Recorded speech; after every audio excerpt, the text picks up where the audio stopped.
We record when it's convenient for us. You watch when it's convenient for you, because the instructions is in the title of our show. This is when it's convenient. I am one of the 4 hosts, Brittany, along with D'Angela, DeWin, and Fab. And on today's show, we're going to be talking about all of your most talked about and top moments of 2016 and some of our predictions and personal resolutions of 2017.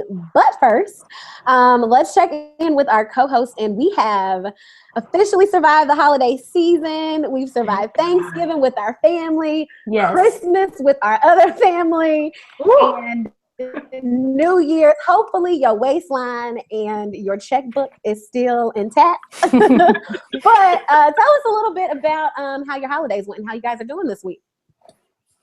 Well, I found out my father is a Trump supporter. So that was a pretty good holiday for me.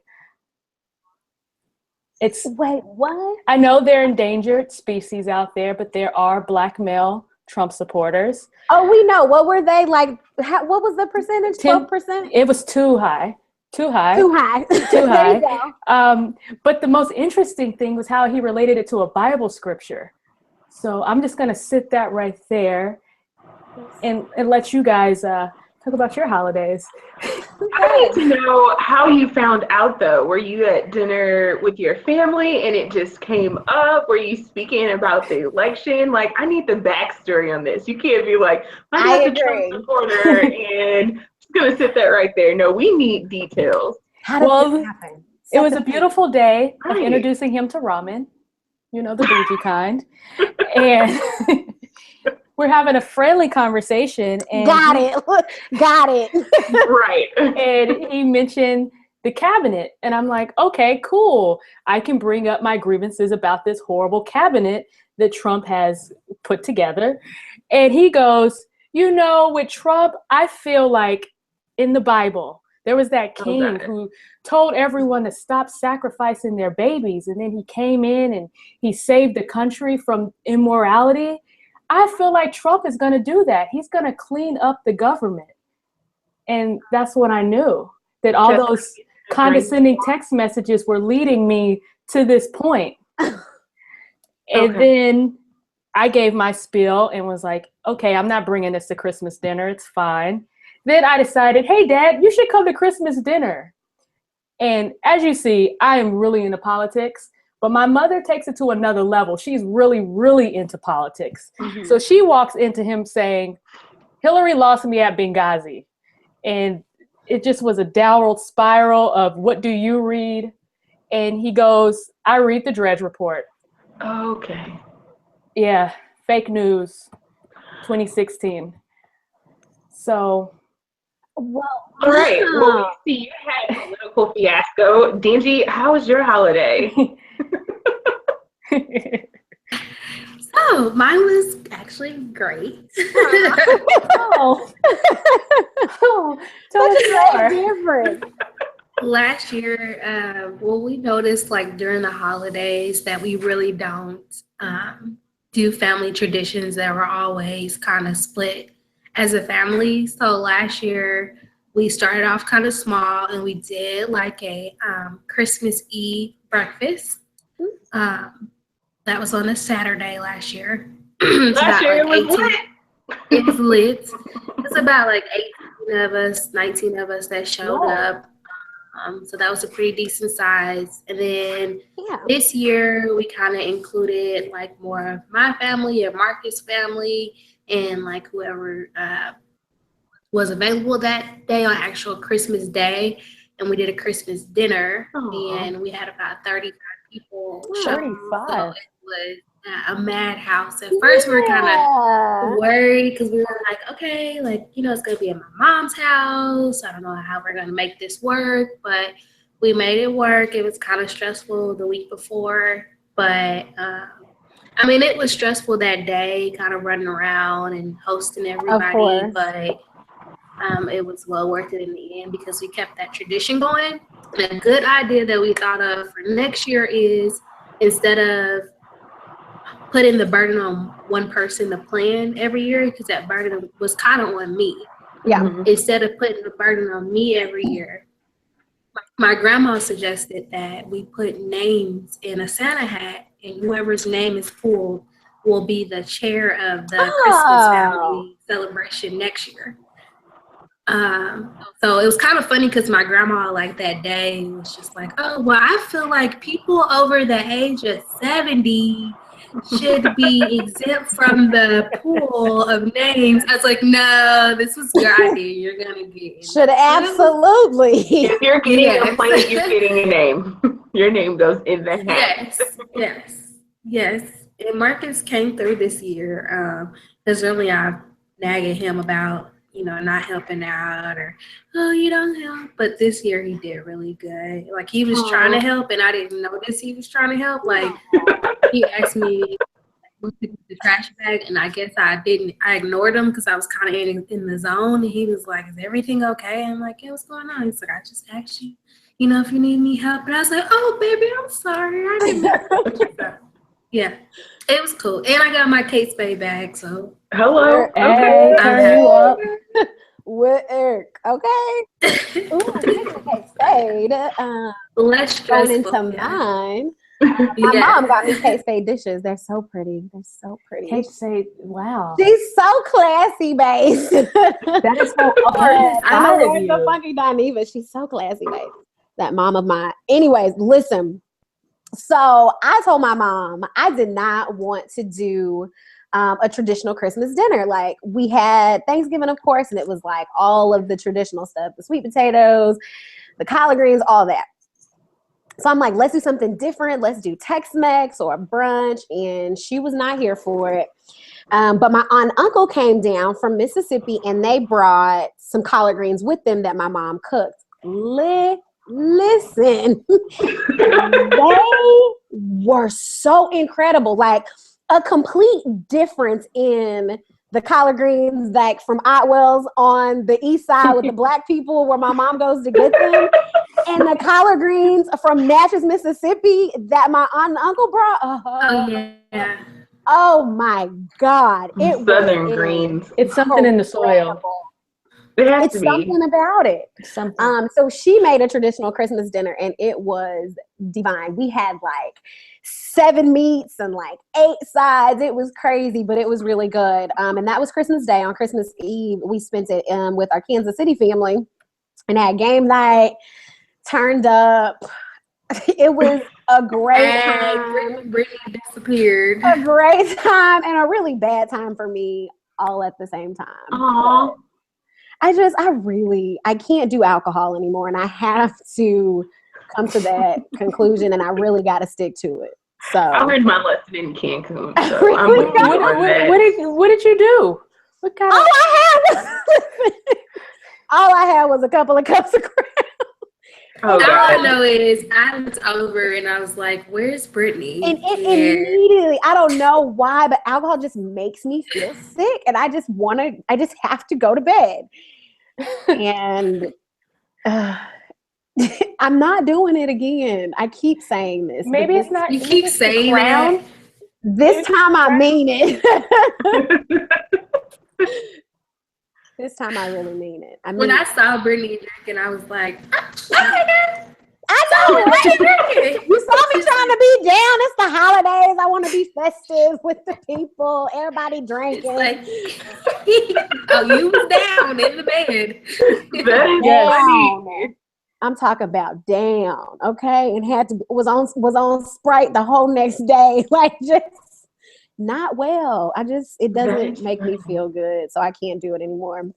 But anyways, moving into, I guess our hot topic issue for today, or what we're really going to be talking about, is these most talked about moments, your top moments of 2016. And we just have a list of them, and we can just, kind of popcorn it. There doesn't necessarily have to be a flow to it. But first on the list is movies. And I'm not a movie person, so I will absolutely save mine for last. Let's start with Fab. I don't know if any of you watched this movie, but Moonlight was my number one movie of last year. I thought it was such a beautiful interpretation of growing up in the hood and dealing with being a black sheep and sexuality and the impression that of a black role model will have on your future. Yeah. I'm talking about it to not give too many details because I feel if you haven't watched it, I want you to get pretty much an exclusive look onto it without my own opinion, besides me saying it is so great, shot so well, and I just love the main characters. It was awesome. Dwayne, did you check out Moonlight? Actually, I did check out Moonlight, and Moonlight was actually my top pick for 2016. So in 2016, right, it's that good. There were 612 movies released, and Moonlight is something you would have to watch when you're in the right mental state, if that makes sense. So for instance, give it time, give yourself time to breathe. It's very heavy, but I think it's awesome, and it's shot and filmed in a way that it's relatable. Whether you can relate to his experiences or not, you feel some type of connection and you're drawn into his whole life. So it follows Black man who grew up in the hood of Miami from the time he was born until adulthood, and it follows him in trying to find his place in the world that's kind of unforgiving. His mom, oh my gosh, just a horrible person. It follows his life throughout some uncomfortable scenes, but I think it is the best movie from 2016. Okay, so two for Moonlight. Dandy, what you got?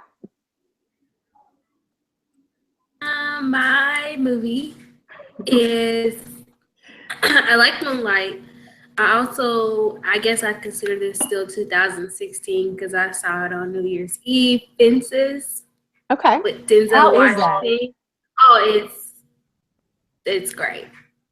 I still have to see it. Your top 2016 movie might change, or it might be tied. Okay. And I told myself it was so good, and it kept me so intrigued that I told myself that I would want to go see it again, or maybe get it when it comes out on Blu-ray, because we were so close to the screen. We were on the front row. Oh, God. I hate that. I'm normally the one that wants to get the tickets ahead of time, but me trying to do something different and just go with the flow, that's what that gets you. And the guy kind of convinced us, like, oh, it's fine. Let the seats recline. You'll be great. And yeah, my sinuses had been acting crazy all week. I bet your eyes were watering. My eyes were watered. I had a headache. Exactly. I knew it. But through all that, I still enjoyed it. So give it up for being a packed house, though. Right. I know, right? Viola Davis is the truth. So I heard she performed her butt off. I mean, Denzel and Viola Davis are phenomenal actors and actresses. We just waiting for them to give Viola Davis her flowers while she's living. That's what we waiting on. She is great. She got her started. Deserves them. And it got you thinking, just like as a Black woman, the movie just kind of hits home for a lot of things that we deal with, as far as like Black women. That we see that marriage might, Black women might see that marriage might not necessarily work, and just the excuse that we get from those husbands of, oh, I wanted to live my life, not realizing that we're living it right with you. So. Right with you. We gotta go see it. I need to see Fences. Okay. Well, my movie is Birth of a Nation. Oh, that was a good pick too. So here's the thing. It's not even because of the movie, because honestly, I didn't really care for the movie. I have a lot of critiques about the movie, but it was just everything surrounding it. I mean, there were people talking about, you had the feminists, the survivors, the sexual assault and rape advocates who were telling you to boycott the film. There were people in support of him, talking about how important the story was and why it needed to be told and why you needed to support it. And then, like, as all of this is happening, Nate Parker is not doing a very good job himself with, like, not only is he not doing a good job selling the movie, number one, which is your number one job, but then number two, just responding to the questions that he's being asked about the situation. But then, as all of this is happening, we then find out she has committed suicide since this has happened. And it's just like, it was just everything surrounding and the talk about the film to me completely overshadowed the film and made it, like I said, I'm not a movie person. I think I see maybe one new movie a year. So for whatever reason, Birth of a Nation is that movie that I saw in 2016. But I think I chose that movie really because just all of the controversy surrounding it. Nate Parker. Like the question that I always asked around that time when the movie came out was, do you think that was intentional as far as like now all this negativity about him is, you know, it's the spotlight's on him now and everything that happened in his past is now dug up. You know, like this is stuff that people knew about and then it just came to surface, you know, once this movie came out. Well, I think go ahead. Was that I was just saying it's kind of one of those things that you have to look out for when you're in the spotlight. That's why presidential candidates are usually vetted so intensely because they want to know what they're up against for when you're in that moment. And yeah, it was intentional because there was someone who was hurting on the other side who was waiting for Nate Parker's name to come across that Google alert. It was like, I'm going to tell my story.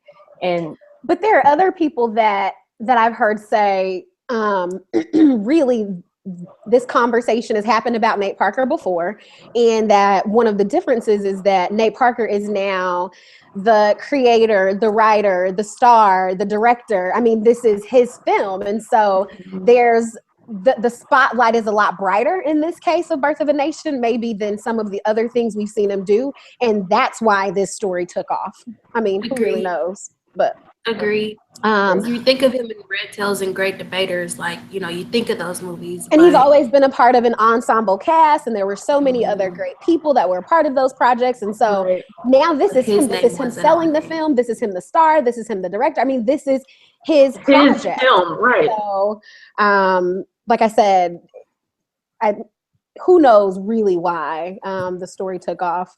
It could have been a slow news week, honestly. I mean, that could have been why the story got legs. But moving on to music, and that can be anything, your top album, your top artist, your top song, whatever. But your top moment of 2016 in music. Gonna roll with this one, Dwayne? Yeah, I'll start. So I actually broke it up in 2 categories because I just couldn't pick. Music by far was my hardest category. And I don't know, just to give a background, like I listen to music every day. Someone asked me if I had to get rid of all my apps and to keep one, I would keep Spotify because I just connect with music all the time. I listen to it on my commute to work, at work, on the way home, going to bed, whatever. So I broke it up into best concert and best album. And so last year, of course, Formation World Tour, Beyonce, down best concert. If you're not a Beyonce fan, go see Beyonce because you will admire her. No one outworks Beyonce. And I have to just say that no one outperforms or outworks Beyonce. Her tour is crazy. Just like crazy good. I cried. Really? I don't even have that emotion. I would have. I cried in the first 30 seconds. It was amazing. Just overwhelmed. It's overwhelming, full of emotions. Beyonce, definitely. Formation World Tour. Best album, this is really hard, but I'm going to go with Coloring Book, Chance the Rapper. Yeah. From start to finish, straight play through. Probably has your best rapper featured on the album. He had a lot of features from Kanye to Justin Bieber to Kirk Franklin to Future to everybody. I just thoroughly enjoyed Coloring Book. So I went to see Chance the Rapper live in Kansas City, and it was I should have gone. I had it was incredible. You should have been there. I had a chance to go. I just absolutely should have been there. Because I was like, no, it's okay. I'll pass. And I was like, dang it, I should have gone. Next time, though. And when tickets were on sale, when they first went on sale, they were super cheap.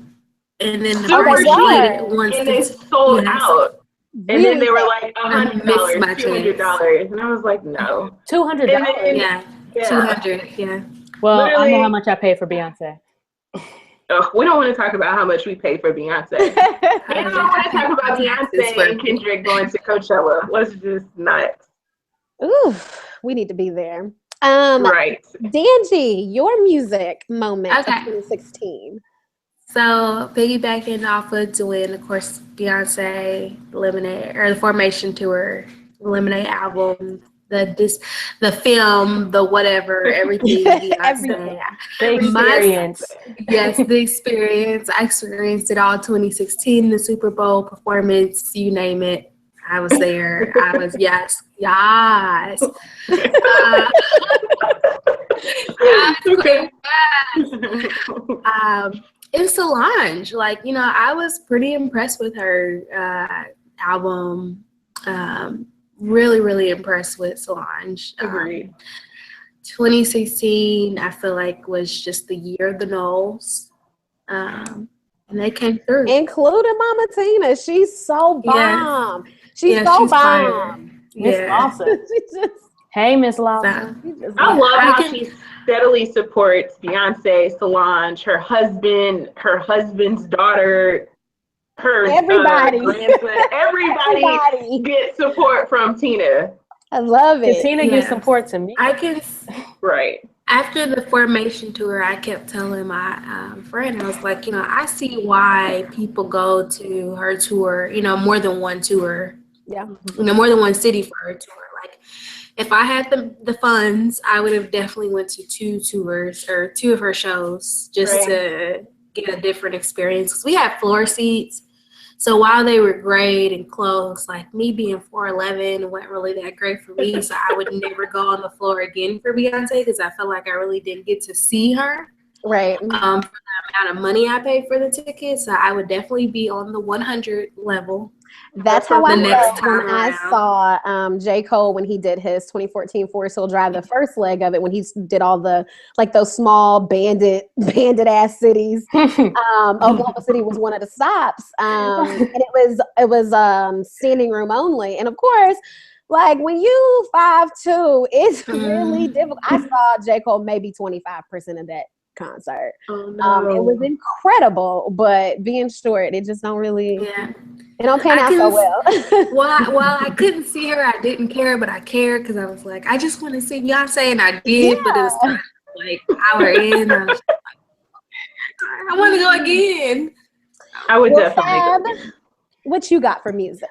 Well, for me, I don't have a favorite album, but I just wanted to say something that's very, like, inclusive of everything we've just talked about. And I really appreciated that Solange, Beyonce, and Childish Gambino were very unapologetically Black this year. Yeah. With bringing back soul and the subject matters that they were speaking on that touched very much the African-American spirit this year, which African-American women was just winning this year. That's a consensus from the Olympics to the music, to the acting, to the shows. Like, it's so for those 3 albums, to me, I felt like it was a lot of pride in being Black, and it was kind of a Black Lives Matter protest in itself. Yeah, that's just, you know, that might be wide speaking, hyperbole. But also what I really liked that Solange did was let Master P speak his piece about being an independent Black artist and really sticking up for himself in the white man's music industry, which I feel for anyone who's looking to be in the music industry, that's a really good listen for how things work and how much you have to hold yourself accountable and also support other artists, not just hold that knowledge to yourself. So that's my piece on the music segment. Yeah. Well, mine was Seat at the Table. There were so many I think I could have chosen this year, but it meant so much. It means so much. I wonder if Solange truly knows, like, what that meant for Black women. It was affirming. It was reassuring. I felt like it planted my feet in some way. It made me feel good. It connected to my soul and my spirit. It resonated, and it continues to resound, like the lyrics to some of the songs and the music. It's incredible. And I've always been a lover of Solange, her music, her style, her energy. But I could not have expected the gift that a seat at my table became. And it was something that we didn't even know we needed, but it came in like right on time. Like that is exactly it made you so proud to be a Black right woman. on time. It felt understood. It did. Like cranes in the sky. Yes. Like, how many times can we relate to like wanting to drink it away, party it away? I just want to hear Solange talk about it. I would love where to was show your mind, girl? With her and her mom and dad and Master P and everybody. That's what I will say. Can we get a seat at the table? That's what I will say. I do want to see her do more press because I want to hear her talk more about the process. I want to hear her talk about the songs, like where the inspiration came from. Like I want to hear more about it. So that's one of the things that I really, if we moving into our predictions or what we want to see in 2017, I definitely want to see her talk more about the process and the album and the songs, the inspiration, where all of that. Anyways, moving on to television. Let's start with D'Angie. Mine is kind of weird. But The Stranger Things. Yes. I haven't seen it. It was of course Blackish and my regulars Blackish, and I've been recently watching on Netflix. It's called The OA. Oh my gosh, so good. It's really good. So good, so weird. You have to have time to actually sit and watch it because if you doze off, you'll miss everything. But The OA is good. And of course, Power. Power. Yes, it's great. Brittany with the eye roll. Why did we leave 50 Cent in like 2009? Like how is he still with us? I don't. Because he's still with us. His G Unit tank top still ain't, and of course Insecure. Girl. So Insecure was great as well. So Dwayne, top show of 2016, or not show, just television. So top TV 2016. Let's go with Insecure. Of course, that is like the modern day Black TV show that not only females can relate to, but also men can relate to. I have heard that more men have watched Insecure and have loved it, almost the same, if not more than the women. Especially the last episode. I know in our previous recording we talked about Lawrence doing the Fool, but I think guys could really relate to that. And so I'm excited to see what season 2 has. I'm excited as fuck. Yeah. I'm excited as fuck. Fab, your television moment of 2016. My television, it was so much political shit that I could wrap my head around what was a favorite. But I can say, I'm going to get a little braggadocious. Issa Rae used to be a client of mine. So this year, Insecure was one of my proudest moments to have worked with someone. Not necessarily when she was in her YouTube days, but I remember her PR firm coming to me and saying, we need a media kit. We're about to submit some stuff to HBO. And I worked my ass off on it. You can still see it on my website. I've had people tell me that I couldn't be successful because I featured her on my website, and they would say things to me like, with you having her Black face, it shows that you are begging for money. And I wish that I could go to those people today and say, have you seen Insecure lately? Because I think it's been nominated for a couple Golden Globes. No one's begging for money. It's just great talent. Girl, people just be running that proud, very proud of Issa Rae and, Insecure. I couldn't ask for a better show that speaks to the Black experience, especially for someone who lived in LA. I understand all the small nuances. So yeah, I'm going to go with Insecure, even though I'm still a couple episodes behind. I have just. You need to just take a day out. What you doing? You ain't even got to take a day. You need a day. You need like 4 hours. I just get so excited. I'm like, oh my gosh, I'm watching this lady that I know. Watch it. It's great. I know it's great. It's great. And also House of Cards, because I got to throw that in there just a little. Of course. House of Cards was solid. Because we're ready for them to continue to predict our political climate. Isn't it crazy how it mirrors each other? Yeah, they said that the next yeah. there's a new character that's like Trump that's going to be introduced this year. Shocker. Not a shocker. A shocker. Yeah, well, obviously, right. Yeah, not a shocker. But they predict everything, you know? Well, my TV moment has to be Queen Sugar. Oh my gosh. I just binged that. Yes. I haven't been Angel. activated. Listen, You can everybody, stare. everybody. Dondre Whitfield is so fine. Let's just shout out to Everybody on that show is fine. Oh man. I'm in love with what's her name? Everybody on that show is fine. Nova's fine. Tina's fine. Like the sister. Oh, she's so fine. everybody on that show is beautiful. It's just it's been a very, very long time since I've been captivated by something like this. Where it just, I mean, on YouTube, if you search Queen Sugar, I've seen every single video under that search. Like I was obsessed. I've watched every single interview. I've heard every single time they talk about the show, I'm obsessed. Anybody talking about it. I listen to 2 different podcasts. I watch people on YouTube talk about it. Like I am obsessed with this show. I feel like it captures the Black family so well. It does.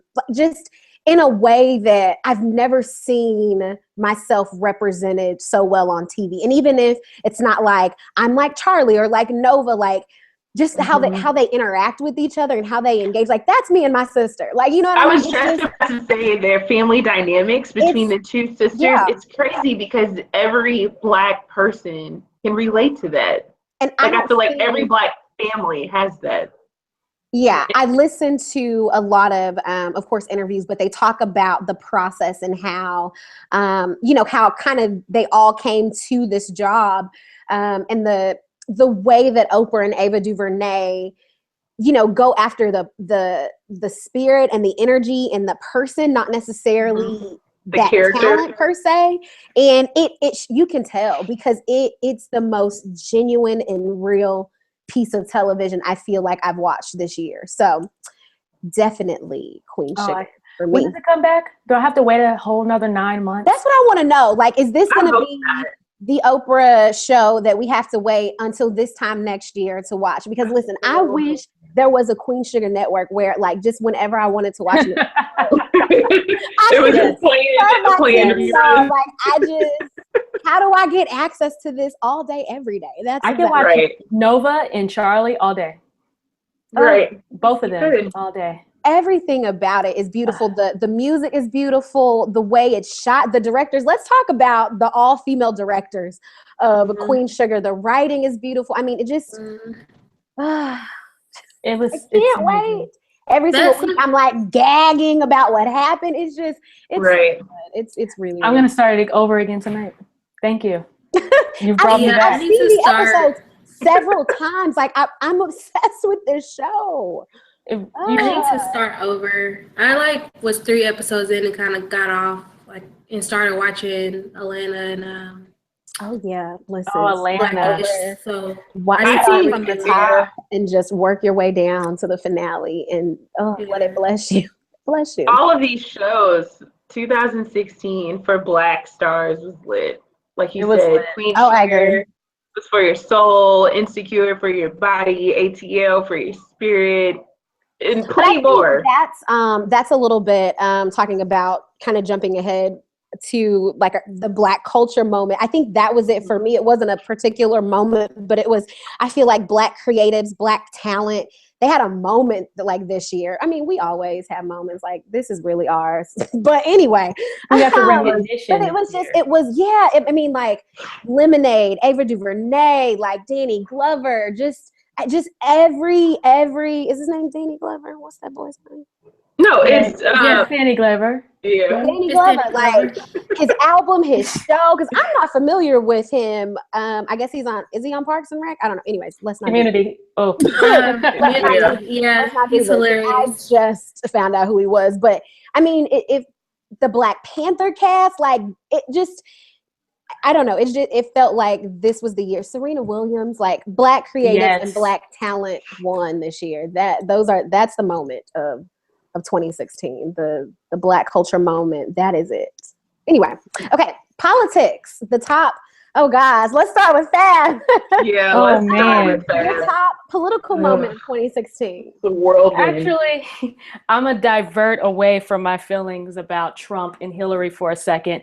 I felt my top political moment was actually the introduction of Van Jones and Angela Rye into the political discussion of having mainstream Black intellects that weren't corny or weren't preachers, that were down to earth and spoke about more than just how the church feels or how the hood feels, but they spoke about how, you know, climate change affects us. And I love when Van Jones on election day said this is white lash for the 8 years of Obama. I think that took a lot of balls to say something like that, but I was so happy that we have someone on mainstream TV that's not a Don Lemon, that's not, you know, pussyfooting around topics, but actually like taking it there. And the Angela Rye eye roll is what would get me through a lot of commentary. The way she would look at those white supremacists when they would say crazy shit like Egyptian was white people or Europeans.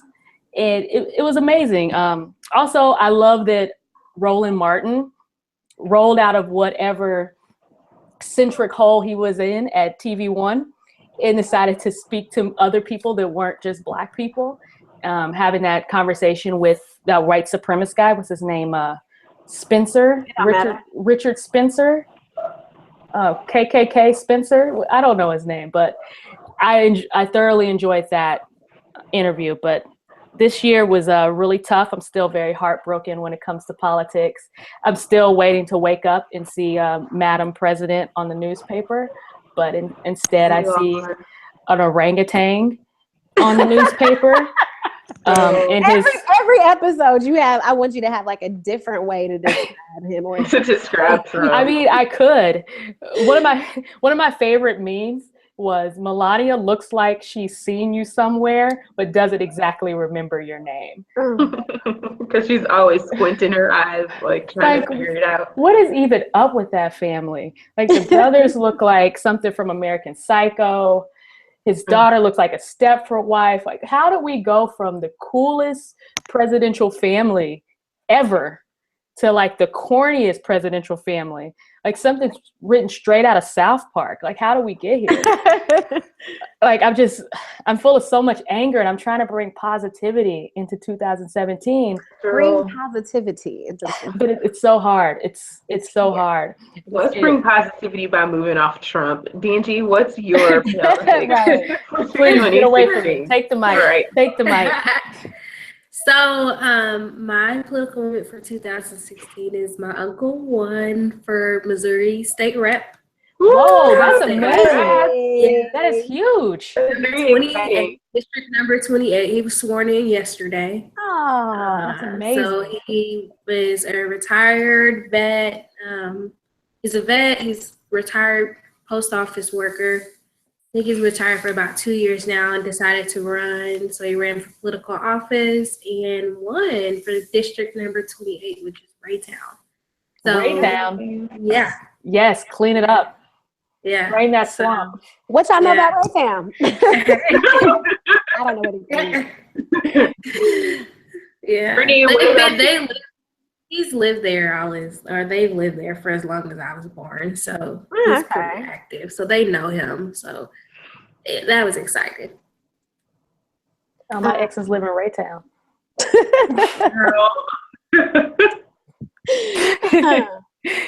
Dwayne, your political moment. Okay, so mine wasn't really a person, but an event, I guess, and I'm gonna go with the Flint water crisis. Oh. And so That was almost it. Oh, yeah. God. I think we got a lot of publicity around it in 2016, but it wasn't new to the residents living there in 2016. It was actually its 3rd year anniversary. And so Third year anniversary. for them to be going 3+ years now without fresh water and clean water, I still think it needs attention. But that's just one of my picks. I know people around the city and pretty much everywhere nationally gathered around, tried to bring water bottles and everything. I know a lot of celebrities raise money for the residents living there, but it's just something that still needs to be talked about, still needs to be resolved. And so I know before Obama ends his term, I know he authorized $170 million to go to the residents for fresh water, but it's not enough to actually fix the pipes and fix this, like, I guess, the sewage that's backed up. Isn't it like a $3 billion job or $5 billion? Right. So kids and families are still going to continue to have lead in their system. It's just a whole bunch of issues that have stemmed from it, and that's just something that I think needs more attention, and we probably won't get it with a Republican administration, but I mean, personally, I'm going to try to do what I can. I don't understand.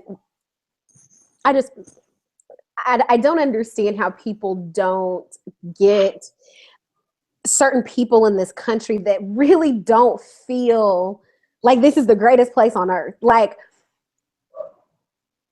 the way there's such a grave difference in the way certain people talk about this country and the treatment they receive, the rights and the liberties that they receive.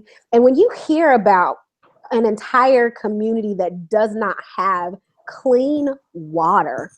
And they're not the only city.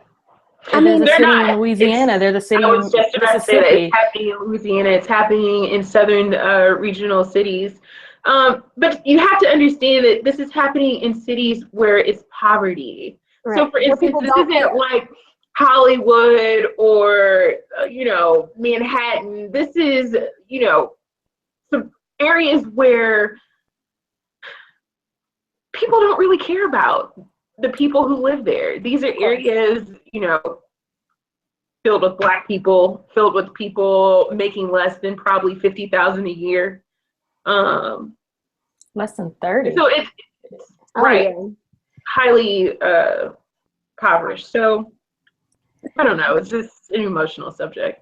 And I guess that's also one of the issues that I have with people who voted for Trump at large, is that they would say they felt that they weren't heard because all the politicians were paying attention to other things. Well, this is one of the things that politicians were paying attention to that I include in those things that they feel didn't include them, such as LGBTQ rights, such as women reproductive rights. It was those white males who were like, but they're not talking to me, because they can't look at our country bigger than their jobs themselves, and how many themselves and their agenda and their interests and their people and their money, and we know that.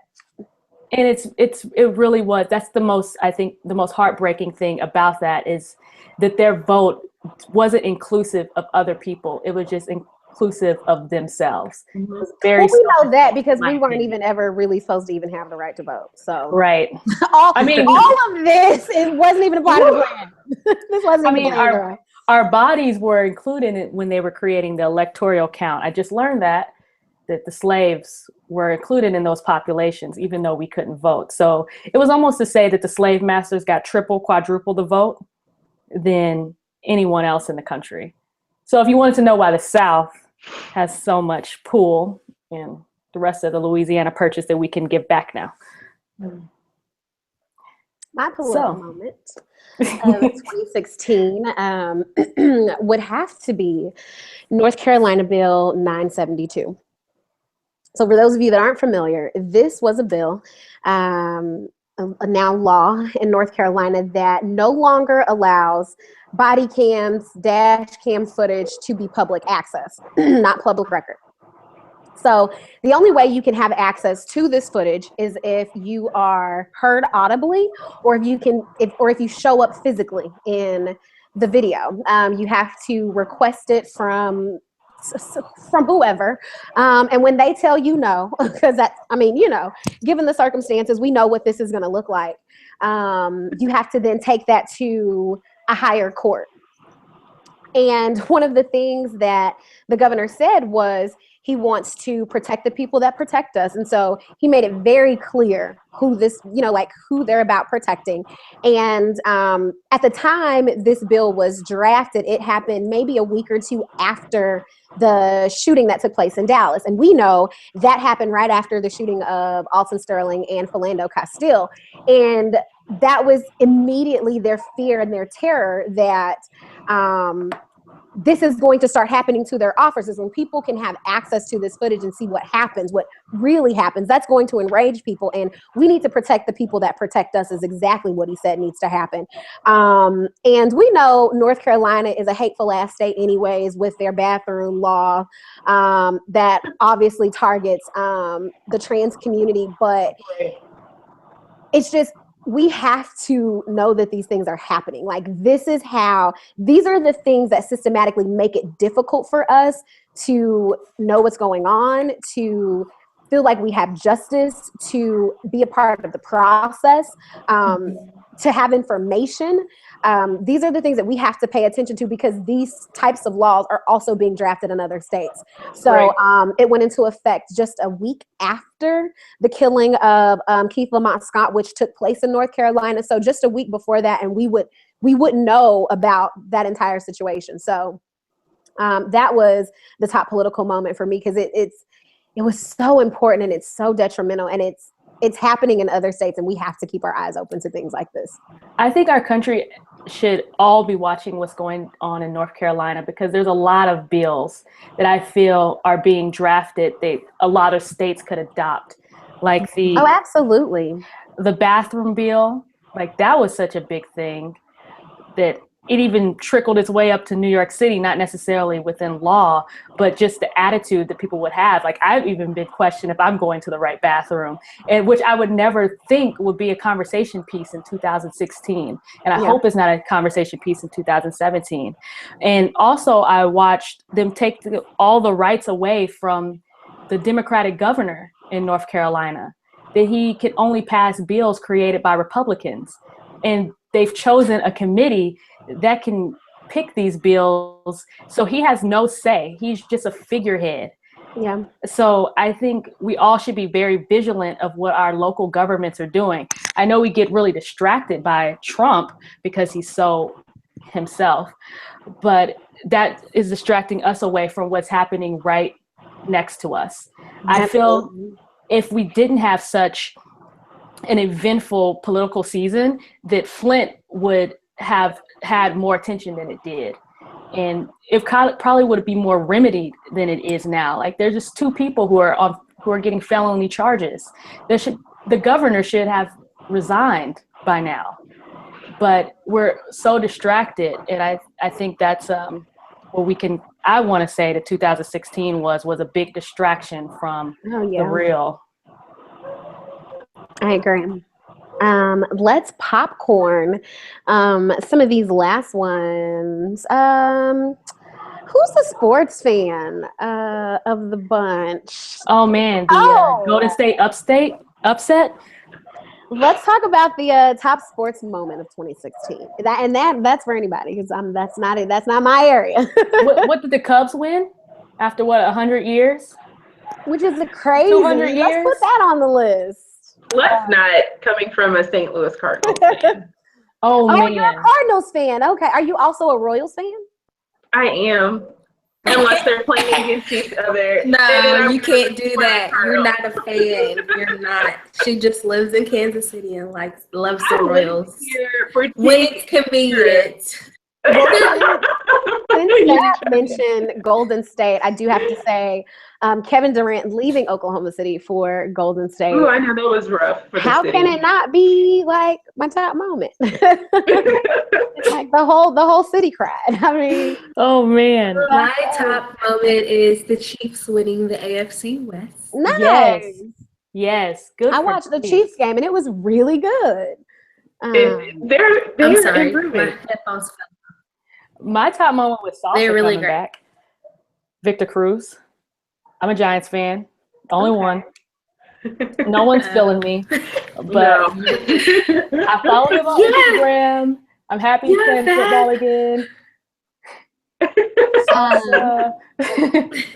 Okay, let's go Black culture. You guys kind of heard mine talking about Black creatives and Black talent. What was some of your Black or your top Black culture moments? Mine was Oscar So White with Chris Rock.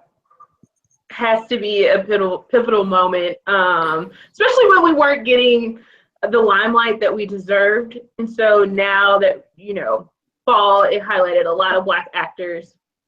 Now we're seeing Fences and a whole bunch of nominations. I think the Oscars this year will have a different tune, hopefully. Yes. I think I spoke on my black moment during the music. You did. We're really, yeah, we don't have to revisit that. Someone else can pick up that mic. Angie, you have a top Black culture moment? Yes, crochet hair coming back, like in full form. Who's coming back? Crochet braids. Oh, Right here. Shout out to Crochet wow. Divas. Look at you guys. Looking good. Crochet. Let me tell you how they came back, and they came back in full form. Like Everybody has crochet hair. the ugly. They're not the ugly crochet hair anymore. It's the braids and the twists.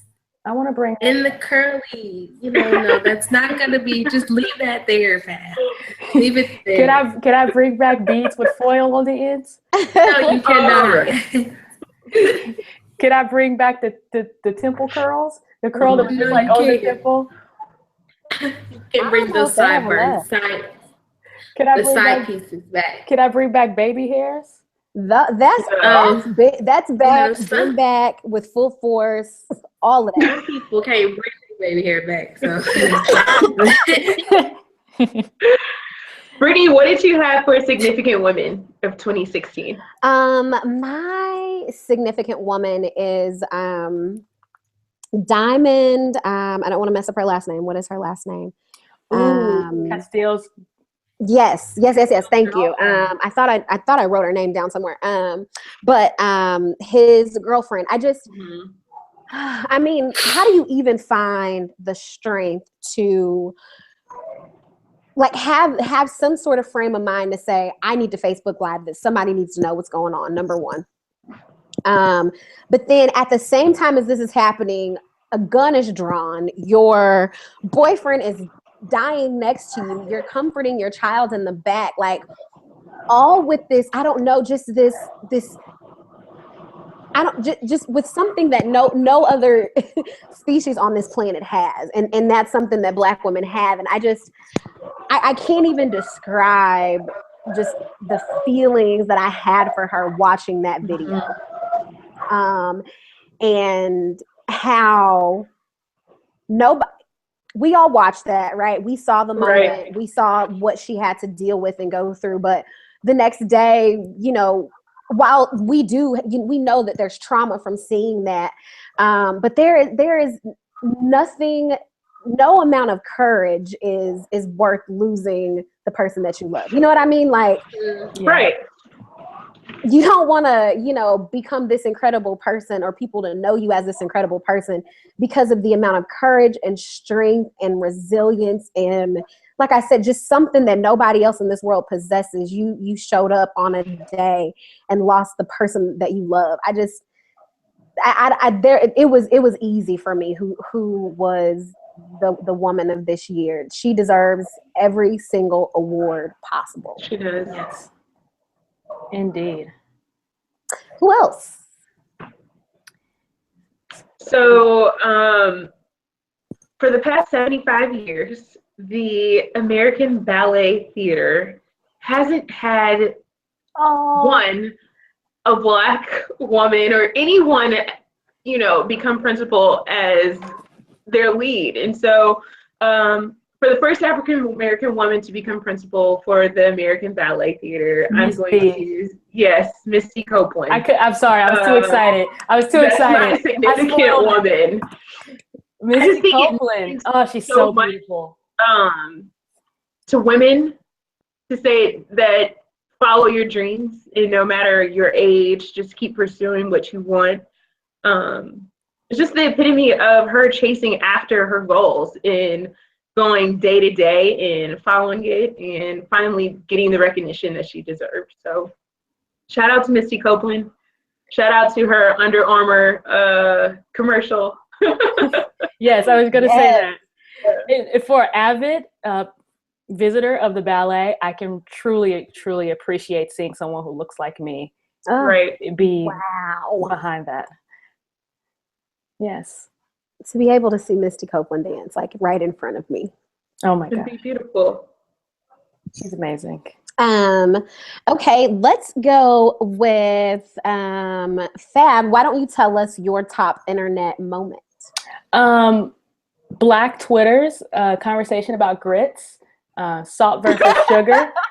That had to Sugar be. does not go in grits. Sugar does not go in grits. Sugar does not go in grits. Hey, I do both. All right, I do both, Cheese and I goes in grits. make a mean shrimp and grits. But Okay. you don't add sugar. No, but sometimes I do add butter and sugar. I also add it to my rice. Butter, I Butter, do. sugar is good in rice. Why? And a little pinch of seasoning salt. Yeah, why y'all discriminating against the fact that I like sugar? See, we're starting this debate all over again. Isn't it on Black Twitter? You know, you just That's mentioned why it it, was your top. and all the anti-sugar people come out of nowhere. You don't see me being like, no salt, no cheese. No. I'm allergic Brittany, to I milk. thought you I was can't obsessed put with Queen cheese in it. Sugar. That is I funny. mean, that ain't got nothing to do with these grits. Don't That Right. belong with some cheese. That ain't got nothing to do with Have you even tried it? Have you guys even tried it, or you guys just y'all sticking to it? I'm I never actually going to. tried sugar and grits. It's not good. You don't. I'm know sure what I'm it is. talking about. I do. I eat grits with catfish, real southern, but I need cheese. Real Southern. Jalapeno. Yeah. I do both of those. Let's ask Dwayne your top catchphrase. Black girl magic. Yes. Yes. I know. It took 2016 by storm. Sometimes it gets played out, but I never get over hearing stories of women that look like me being successful, being classic, being empowering, being emotional, being powerful, being everything that they want to be without, being criticized. And so Black girl magic is my I agree. catchphrase. I agree. I love it. Danji, top Drake moment.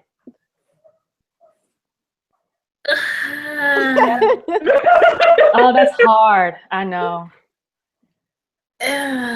Let's back to back. The Oh. whole Drake and Meek Mill beat. Oh.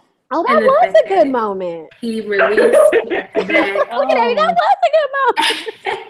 as a diss record, and it still played to this day. It is nominated for a Grammy.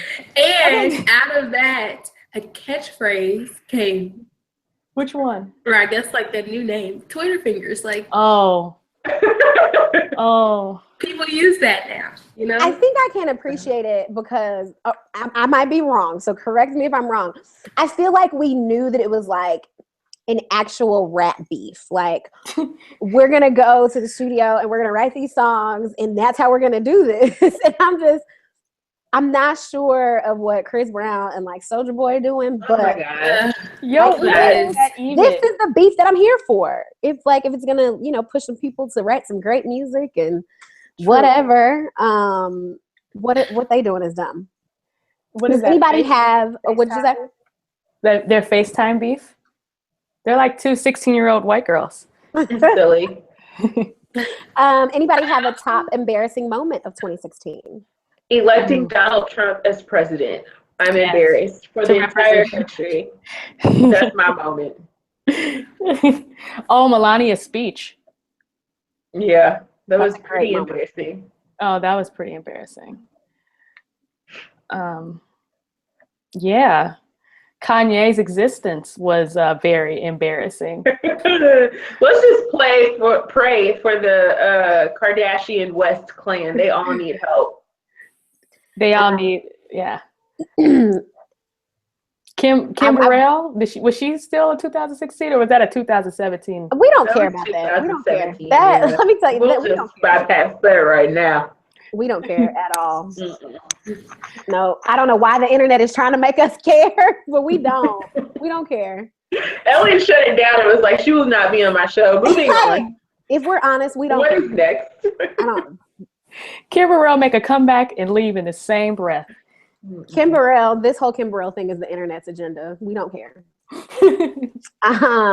So let's talk about very quickly, but what are some of the things just in any of those categories that you want to see happen in 2017? And what is one of your personal resolutions, if you believe in that sort of thing? Okay. All right. I'm up. What I want to see is people really rally for local government and getting things done on a local level. Doing some history. I think I was watching Requiem of a Government on Netflix, and they were saying these are the times where there's a lot of change that happens for the better, and we can relate these times to the civil rights movement and the women's suffrage movement. So this is a good time that anyone who has a platform, and anyone who wants a platform, to get involved and help things change and resist this new agenda. So that's what I want to see. I chose politics, obviously. And my personal resolution is to just not give up on myself. I have a lot of side projects. This is one of my favorites, and I just want to stick to this and stick to my new platform, Brave New Urban, where I'm giving entrepreneurs a voice and tips and life hacks. Shameless plug to my other podcast. But that's what I want to do. I want to not give up on myself. I Good for you. love it. I love it. Danger. So mine is just to see more significant women this year versus women that I would consider insignificant that receive the most spotlight. So just more significant women in the spotlight, ones that we can praise, ones that can be our Women Crush Weekly, ones that we can look up to, and who knows, maybe it's like someone we know. So more women trying to find significance versus feel like that they're insignificant when they do great things. Girl, mess around and be us. Yes. Right. Yes. I said this might be something you know, so come through. And for me, one of the things, I actually have two things I want to work on in 2017. One of the things I've kind of like mapped out, but just being more financially responsible. Amen. Just realizing the importance of like credit score and making sure that, I just got done with grad school last December. So of course, like student loans are finally kicking in. So just making sure that that's paid on time. Just, realizing that, I might can buy that $300 bag, or I can go on and pay the student loan for the month and maybe enjoy that bag on down the road. Yes. So just working on finances and understanding that just to prepare me for the future. And also just working on me mentally and realizing that, I sent you guys that Bible verse about, tomorrow, not worrying about tomorrow. Tomorrow has enough of its own, worry about today. Because today has enough trouble of itself. It's kind of paraphrased, but Matthew chapter 6 verse 34. I believe that's it. Yep. So just kind of living by that and not worrying about the future or what's to come, but just focus on the day. Because we often focus on the future and we kind of miss what's right in front of us. That actually kind of goes into mine. So I guess more of what I want to see is people really enjoying their life and genuinely being happy. So I like to say more conversations, less scroll, more happiness, less troll. Let's leave the pettiness, stop trolling people, just enjoy your life. There's some things out there that on you a can't shirt. understand and you can't control, but your life will be great and it will continuously unfold. And so I just want everyone to be happy in 2016 and 2017, get out what they're searching for, live the best life they can possibly live. So, Oh, I like it. I love it. I like it. I like it. Thing I want to see in 2017. I think I want to see like whatever it is that somebody has that they've been thinking about or been wanting to do, or, you know, been toying around with that idea in their head. Just if you're a creative or a talent or whatever, I want people this year to do it, not be afraid, not, you know, worry about the limitations or the how, just start. Whatever that start is, just do it. And personal resolutions is very, very, very easy, very simple: to be resilient, creative, and healthy. That is my resolution for 2017. Everybody tell them where they can find you, Fab. You can find me at JVZZI on Instagram and Twitter, or you can follow me now at The Brave New Urban on Instagram and Twitter, because my website just came out today with my first podcast. It's a really quick one. Oh, hold on. I got it. Yes. I'm in there. So we're legit now. So that's my favorite Support sound me. effect. Support me. I'm Black. All right. It's enough for me. I don't know how y'all feel about supporting the Black man. Definitely support Black. Yes. Dwayne, where can they find you? In St. Louis. No. But you can find me on Instagram at Benbito8. Also on Facebook at Dealing Evans. And then Snapchat if I want to add you, but that's really personal. So Instagram and Facebook. Oh man. I need to know who's watching me on Snapchat. Exactly. Where can So I'm kind of in that age of just the Facebook. I did Twitter and stuff once upon a time ago, but you can find me on Facebook, D'Angela Johnson. If you don't know how to spell it, chances are you should be adding me. Whoa. Wow, look at that shade. Whoa, let me bring it back. We're private over here. That's how to spell my name. The Angela Johnson. My Instagram, I actually deleted. Like I did delete it, but I deleted the app. So I'm on Instagram, but I'm not on it right now. So it's MS Coco Lady. Same for Facebook. Like I'm on it, but I'm not really on it anymore. I've been trying to steer away from social media for right now, just to clear my head. Amen. Because y'all be doing the full on my timeline. Like I be having like shout out to that unfollow button on Facebook. Like, oh my gosh. I feel like I unfriend you, but I can unfollow you in a second. Yes. Yeah, people be wild. Like everybody was so negative towards the end of the year, and I was just like, I'm feeling negative too. Like, yeah, I had to take a break, but I'm on there. You can find me. You probably just won't get an ad. You can find me. You can find me. I won't add you, girl. Yeah, Brittany, what about you? I'll add you when I get back on there. Don't take it personally, especially if you find out how to spell it. Well, you all can find me on Instagram at bcaradine. Just Google Caradine. We don't have to do it. And on Facebook at, I think, Brittany Caradine. You can find the show at whenitsconvenient@gmail.com. This has been fun. Of course, you're going to see us the next time when it's convenient for us. It'll be convenient for you. See you guys. Bye. Bye. Bye.